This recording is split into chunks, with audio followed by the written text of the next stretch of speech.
Gente, vamos aí para mais uma aula do nosso curso de Mecânica Geral 2 e essa aula será destinada à resolução de exercícios. Nós iremos trabalhar basicamente com dois tópicos, um tópico de cinemática, que é análise do movimento relativo à aceleração, e o tópico de dinâmica, certo? E nós iremos resolver duas questões de cada um desses tópicos. Então, vamos aí iniciar com o tópico análise do movimento relativo à aceleração. Olha aqui, ó, essa questão ela fala: a manivela AB gira com velocidade angular e aceleração angular mostradas. Então, a gente tem essa manivela aqui, que ela gira com uma velocidade angular 4 radianos por segundo no sentido negativo de K, e com uma aceleração angular 2 radianos por segundo ao quadrado, também no sentido negativo de K. Determine a aceleração do bloco deslizante C no momento mostrado. Então, como a gente está trabalhando com movimento relativo, nós iremos descobrir a aceleração do bloco C nesse instante. Então, é pertinente que nós encontremos inicialmente parâmetros de B, né? Aceleração e velocidade de B, para que só então nós façamos aí o movimento relativo para descobrir esses parâmetros em C. Então, vamos ver aí, né, olhando para esse exercício, vamos ver a correlação geral de movimento relativo e daí nós podemos aí imaginar quais são os primeiros passos a serem realizados para a resolução dessa questão. A correlação geral é a aceleração em C é igual à aceleração em B, mais a aceleração angular da barra BC, produto vetorial com o braço R de CB, aqui fica fácil de calcular, é o ponto C menos o ponto B, né? Menos ômega de BC ao quadrado, que é a velocidade angular dessa barra BC, vezes R de CB, também aqui, né? O braço BC aqui, ou CB. Basicamente, os parâmetros iniciais que nós temos que nos preocupar são a aceleração no ponto B aqui. A gente sabe que o ponto B está sofrendo rotação pura, então ele vai aí basicamente sofrer aceleração centrípeta e aceleração tangencial, né? Aceleração normal e tangencial. E nós também podemos calcular ômega de BC, né? Que é a velocidade angular do braço BC, e a gente pode calcular pelo centro instantâneo de velocidade nula, como a gente viu nas aulas passadas. Então, vamos iniciar aí pelo ponto B. Vamos iniciar calculando aí alguns parâmetros do ponto B. Nós teremos que a velocidade de B ela vai ser tangente à trajetória aqui, né? Já que ele sofre rotação pura. E daí nós podemos calcular essa velocidade de B, né? Como sendo ômega vezes R. O braço é de 4 metros aqui, né?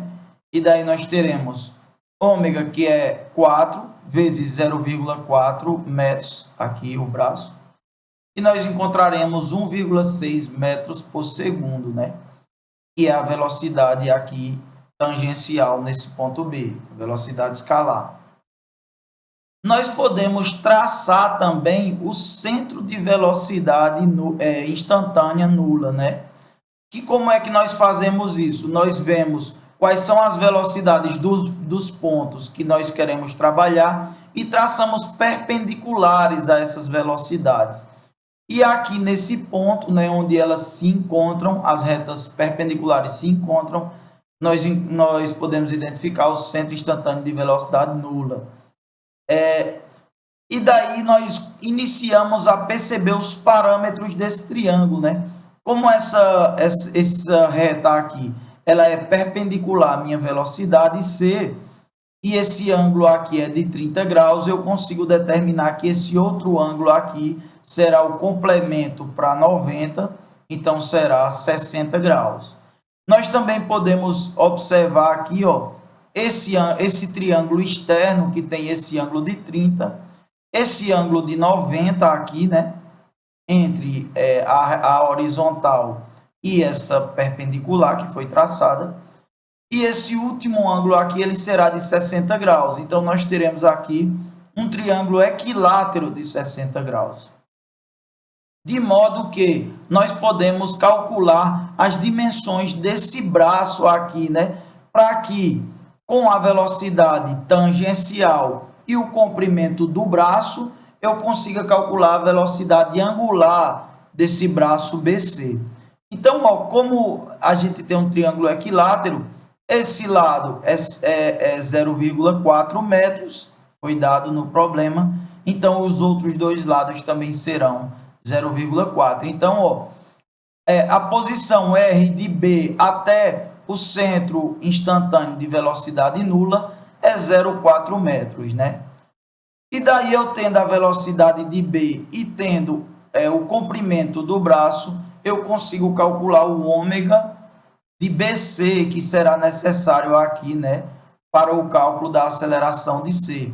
Então, olha, ômega de BC é a velocidade de B dividido pelo braço até o centro instantâneo de velocidade nula. Nós teremos 1,6 dividido por 0,4. E aí nós teremos 4 radianos por segundo, certo?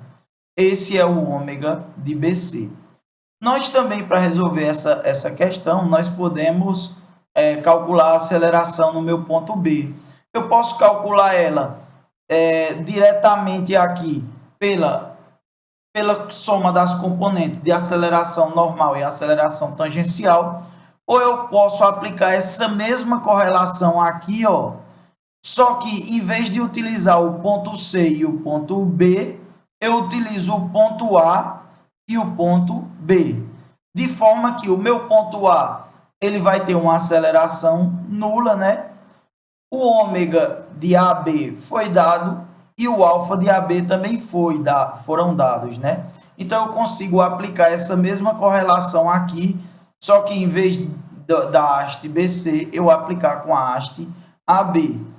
Então, olha, eu consigo calcular essa aceleração de B pela correlação.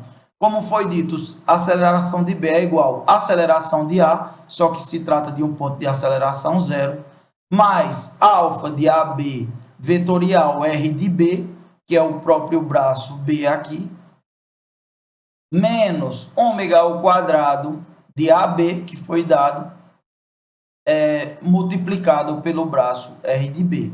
Então, a gente consegue substituir aí, ó, a aceleração angular de AB é menos 2 no sentido K, né? Foi dado aqui, ó, e o sentido é negativo em K. Produto vetorial com o meu braço RB. Quem é meu braço RB? Basta decompor ele aqui, né, nas suas componentes. Eu terei 0,4 vezes cosseno de 30 na direção I, mais 0,4 seno de 30 na direção J. Então, esse é o meu braço. Lembrando, quando eu faço agora a correlação ômega de AB ao quadrado multiplicado por R de B, esse ômega de AB ele é simplesmente um produto escalar, não é um produto vetorial. Então, eu terei ômega de AB, que foi dado 4 radianos por segundo ao quadrado, multiplicado pelo meu braço R de B, que é a própria decomposição também, né? 0,4 cosseno de 30i mais 0,4 seno de 30j. E daí, realizando essas operações, nós encontramos que a aceleração de B é igual a menos 5,143 e menos 3,893 J metros por segundo ao quadrado. Desse modo, com a aceleração de B e com o meu ômega de BC aqui, agora sim eu consigo calcular a aceleração do ponto C. Dando continuidade aí à resolução da questão, a aceleração de B, nós já encontramos ela, então nós vamos aplicar na correlação para descobrir a aceleração de C, né? Então, nós teremos que a aceleração de C é igual à aceleração de B, mais alfa de BC vetorial R de CB, menos ômega de BC ao quadrado R de CB. Nesse caso, nós já conhecemos R de CB, aqui, geometricamente, nós podemos ver, né? A de B nós conhecemos, nós queremos descobrir a aceleração em C, e nós não conhecemos alfa de BC. Só que não tem problema, porque aqui nós iremos gerar duas equações, uma na minha componente em I e a outra na minha componente em J.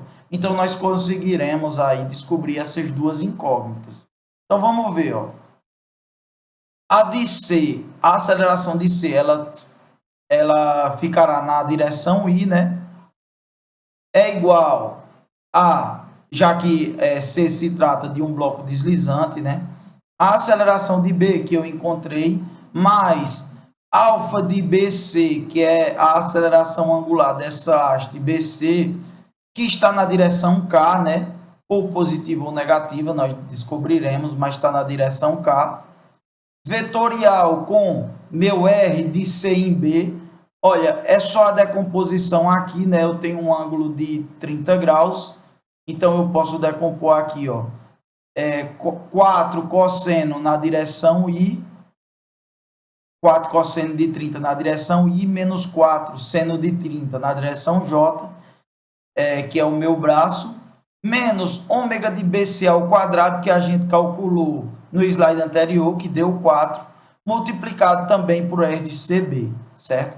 Que é 0,4 cosseno de 30I, menos 0,4 seno de 30J. E daí a gente consegue criar equações aí, né? Simplificando, a gente fica com termos em I e termos em J. Então, a gente consegue igualar essas componentes em I e em J, encontrando essas duas equações, né?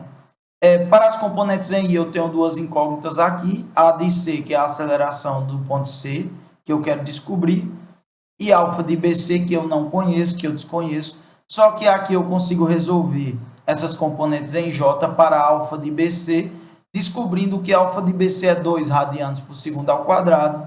Então, substituo aqui nessa outra equação e descubro que a aceleração em C é menos 10,29 metros por segundo ao quadrado.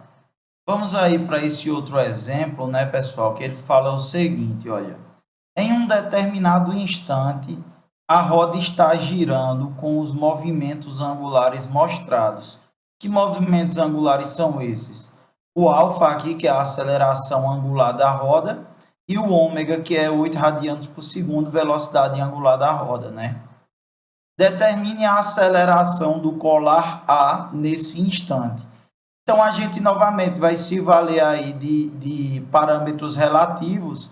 Eu vou descobrir a aceleração de A com base aqui na aceleração, né, de B. Então, o que é que nós deveremos descobrir também de maneira análoga ao exemplo anterior? Nós teremos que descobrir a aceleração de B e também a velocidade angular da haste BA ou AB aqui, né?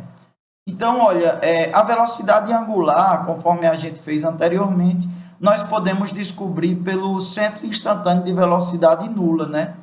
Olha, a gente está aqui com o desenho, e daí aqui nós temos a velocidade de B, né? E aqui a velocidade de A. Então, nós traçamos aí retas perpendiculares a A e a B, não é isso? E daí, ó, como essa reta é perpendicular e esse ângulo aqui ele é de 60 graus, eu consigo descobrir esse ângulo interno de 30 graus aqui, né, no meu triângulo. Então, a gente vai ficar com o seguinte triângulo, né, esse triângulo 30 graus. Aqui é o comprimento do meu braço AB, que é de 0,5 metros.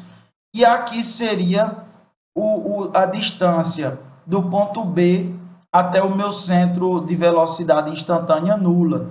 Então, olha, se eu consigo descobrir a velocidade de B aqui, né? Porque eu tenho o ômega da roda. Então, ômega vezes esse braço aqui, que seria de 0,15, eu descubro a velocidade escalar de B. E por esse triângulo eu descubro R de B e C, né? Que é o comprimento do meu braço até o centro instantâneo de velocidade nula. Então, eu consigo descobrir o ômega de AB, que é o que a gente quer descobrir.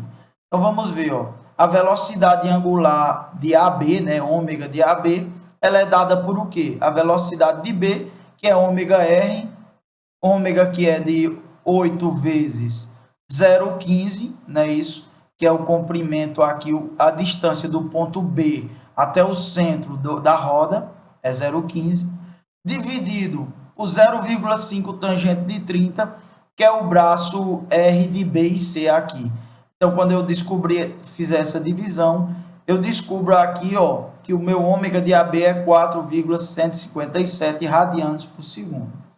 Então, a gente já tem o ômega de AB, aqui 4,157 radianos por segundo, e daí nós temos que descobrir a aceleração de B.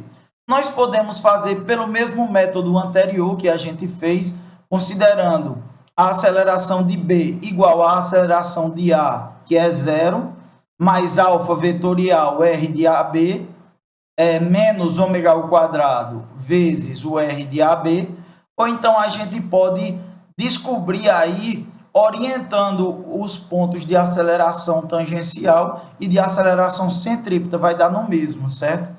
Olha aí, ó, como é que fica. A gente tem que a aceleração normal é essa, né, em vermelho, e a aceleração tangencial, essa em laranja. Então, a gente fazendo uma semelhança aqui, né, os ângulos internos aqui, ó, esse é 60, então esse daqui será 60, e o complemento dele 30. Daí a gente pode simplesmente decompor, eu posso decompor essa aceleração, que seria tangencial aqui, né? Eu estou considerando o braço AB aqui, então ela seria tangencial, e a laranja normal. Então, como é que a gente calcula a aceleração tangencial? Alfa vezes R. Só que eu vou calcular em função dos meus vetores aqui, né? I e J. Então, ó, eu posso ter aqui, né, que eu vou ter 16 vezes 0,15, que é alfa vezes R, na minha direção I e na minha direção J. Decompus a minha aceleração tangencial. E daí eu faço a mesma coisa para a minha aceleração normal aqui, que é ômega ao quadrado vezes R, que é igual a 8 ao quadrado vezes 0,15. A gente pode decompor também na direção de I e de J, onde a gente vai ter cosseno de 30I e seno de 30 menos seno de 30J, certo? Já que a componente do seno vai ficar negativa em J e a componente do cosseno vai ficar positiva em J. Em I, perdão. Desse modo, a gente encontrou aqui, né, as nossas acelerações aí, tangenciais e normais em função de I e de J. Agora a gente consegue aplicar a correlação, né, em que a aceleração de A é igual à aceleração de B mais alfa, que é a aceleração angular da haste AB, vetorial R de AB, menos ômega ao quadrado de AB, a gente já descobriu o ômega de AB, vetorial R de AB, ok? Então, olha, a aceleração de A ela é aplicada nessa correlação, onde a aceleração de B aqui, ela foi encontrada em função das componentes tangenciais e normais, em função das coordenadas, né, I e J. Lembrando que poderia ter sido feito de forma análoga ao que a gente fez no exemplo anterior, considerando o centro da roda e o ponto B aqui, né? Implementando todos esses valores encontrados e deixando em função de alfa de AB, que a gente não sabe, e a aceleração de A, que a gente também não sabe, a gente vai ter essa expressão total, né, em que essa parte de cima é exatamente a parte normal e a parte tangencial, ok? O alfa de AB, ele vai ficar no sentido K, né? É sempre perpendicular ao plano. Vetorial, R de AB aqui, né? Que é 0,5 cosseno de 60i mais 0,5 seno de 60j, aqui o vetor posição de A para B, menos ômega de AB ao quadrado, 4,157 ao quadrado, multiplicado também pelo meu R de AB.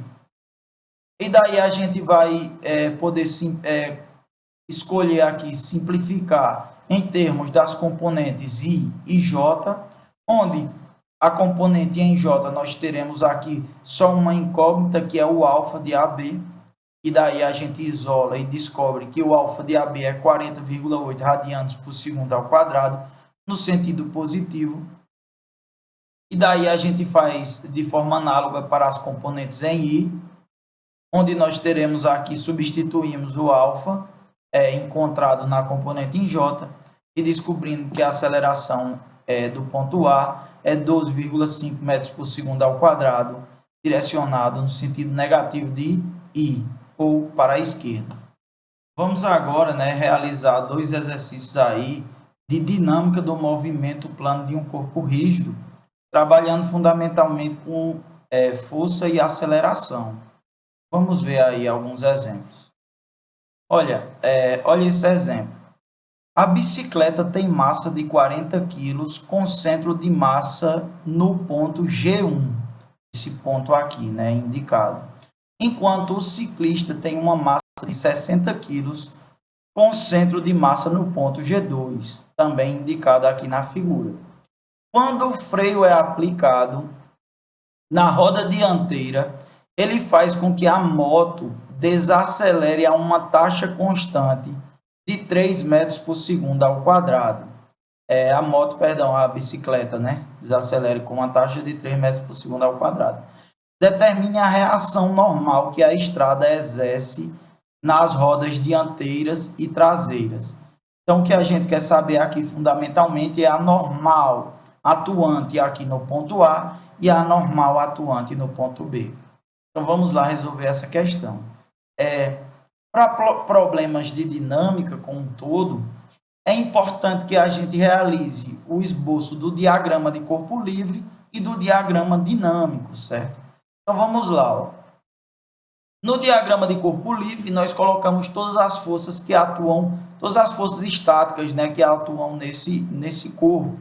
Quais são elas? É a força normal em B, normal em A, é o peso aqui do motociclista, do ciclista no caso, e o peso da bicicleta atuando no centro de massa dessa bicicleta. E daí nós precisamos realizar também o diagrama dinâmico, certo, desse ciclista. Como é que é feito esse diagrama dinâmico? Nós temos que tanto o ciclista quanto a bicicleta, eles desaceleram. Então, olha, eu vou ter uma força aqui correspondente à força dinâmica, que é massa do ciclista vezes a desaceleração atuando aqui no centro de massa dele. Assim como a bicicleta também, ela tem a massa e é multiplicado pela desaceleração, que é correspondente ao diagrama dinâmico dessa bicicleta. Então, olha, o diagrama dinâmico ele ficará da seguinte forma, onde a gente tem aqui, ó, apontando para a direita, que é uma desaceleração, uma força de 60, que é a massa do ciclista, vezes 3, que é a desaceleração, quilogramas metro por segundo ao quadrado, e aqui no centro de massa da minha bicicleta, eu também vou ter a massa da bicicleta multiplicado pela desaceleração que essa bicicleta realiza. Então, agora a gente já tem o diagrama de corpo livre e o diagrama dinâmico. E daí nós podemos igualar todos os momentos, tanto atuantes no diagrama dinâmico, quanto atuantes no meu diagrama de corpo livre, com relação a um ponto específico. Como eu quero saber as normais N de A e N de B, é interessante que eu escolha como ponto de giro ou o ponto A ou o ponto B. Então, inicialmente, vamos considerar aí o ponto A, certo? Então, a gente vai calcular os momentos com relação ao ponto A, tanto para o meu diagrama de corpo livre e igualar esses momentos com o meu diagrama dinâmico também com relação ao ponto A. Então, vamos ver aí, somatório dos momentos aqui no diagrama de corpo livre é igual o somatório dos momentos dinâmicos também com relação ao meu ponto A. Então, olha só. eu terei que a normal de B, que está distante aqui de 1 metro com relação ao ponto A, então N de B vezes 1, positivo esse momento, menos o momento realizado pelo centro de massa da minha bicicleta, aqui, né, com relação ao ponto A, então ele está distante de 0,4 aqui, então massa vezes gravidade vezes a distância, com o sentido de giro negativo. Agora, o do meu ciclista, que ele tem uma massa de 60 quilos, então menos 60 vezes a gravidade vezes a distância também com sentido negativo. Isso aqui é o somatório dos momentos aqui, né, do meu diagrama de corpo livre. E aí nós igualamos com o diagrama dinâmico, que no caso seria aqui no meu ciclista menos 60, que é a massa do ciclista, vezes 3, que é a desaceleração, multiplicado pela distância até o meu ponto A, nesse caso é 1,25, e fazemos aí de forma análoga com a minha bicicleta, menos 40 vezes a desaceleração vezes a distância, que é 0,4. Então, aí nós conseguimos, nós só temos uma incógnita, que é a normal em B. Então, a normal em B, 237,12 e aproximadamente 237 newtons. E agora nós podemos realizar qualquer outra das equações de equilíbrio, como, por exemplo, o somatório das forças em Y, como sendo iguais a zero, né, já que não existe nenhuma aceleração no meu eixo Y. Então, nós teremos aí que o somatório das forças em Y são iguais a massa vezes a aceleração em Y, só que não existe aceleração em Y. Então, nós teremos aqui, ó, normal em A mais a normal em B, menos a massa da bicicleta vezes a gravidade, menos a massa do ciclista vezes a gravidade igual a zero. E daí nós encontramos que a normal no meu ponto A é exatamente 744 newtons. Para finalizar, né, nós temos aí mais uma questão de dinâmica de um corpo rígido, onde nós temos o seguinte enunciado. Se o carrinho receber uma aceleração constante de 6 pés por segundo ao quadrado, no plano inclinado aqui, né, determine a força desenvolvida na barra AC e os componentes horizontal e vertical da força no pino B, aqui, né. A caixa tem peso de 150 libras, com centro de gravidade em G, onde foi indicado, e é preso na plataforma para que não deslize, negligencie o peso da plataforma. Então, basicamente, esse problema, ele está negligenciando todo esse peso da plataforma, deixando apenas a caixa aqui como uma matéria com peso, né, com massa significativa.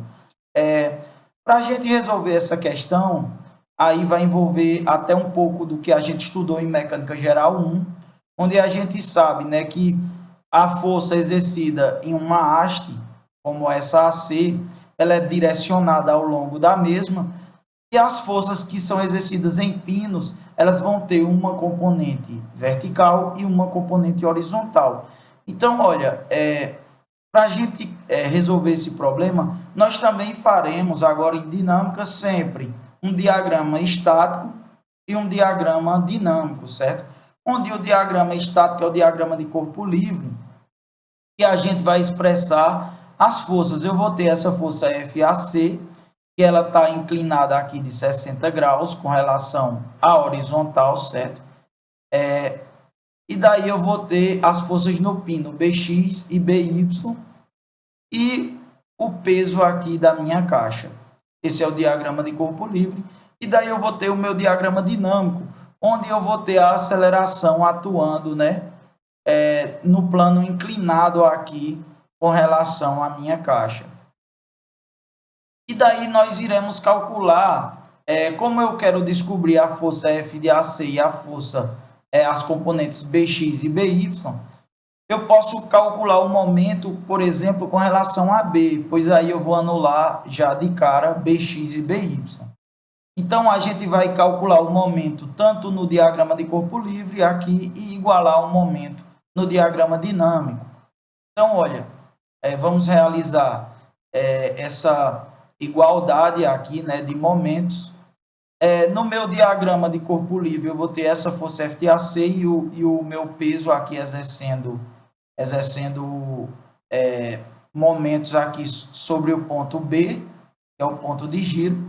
Então, eu vou ter aqui, né, o peso dele, 150, e a distância até o ponto de giro.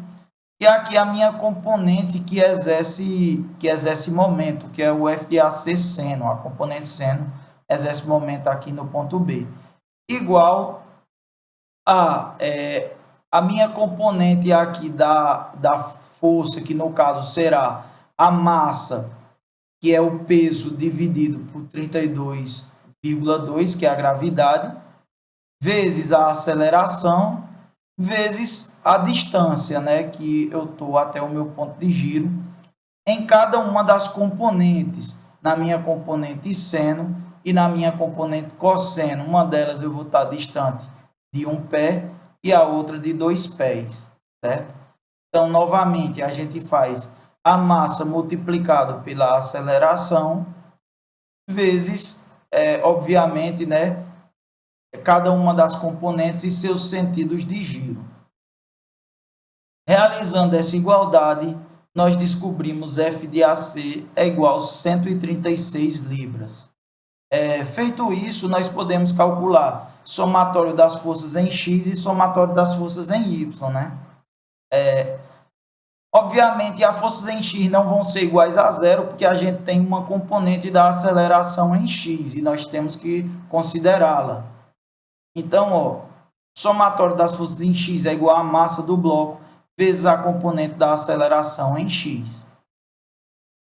Então, nós teremos, né, as forças em X será a componente da minha força F de AC, cosseno 60, menos BX, foi considerado o sentido para a esquerda de BX, igual a componente aqui, a massa, né, vezes a componente da aceleração no meu plano X. E daí nós descobrimos que BX é 43,6 libras. Nós fazemos de forma análoga para as forças em Y, também igualando as forças do meu diagrama de corpo livre com a minha componente da aceleração e da massa no eixo Y. Então, nós teremos aqui basicamente BY, a componente de F de AC e o meu peso para baixo, igual a componente aqui da minha aceleração para cima, vezes a massa do meu bloco. E daí nós descobrimos que a minha força de reação BY é igual a 46,6 aproximadamente libras.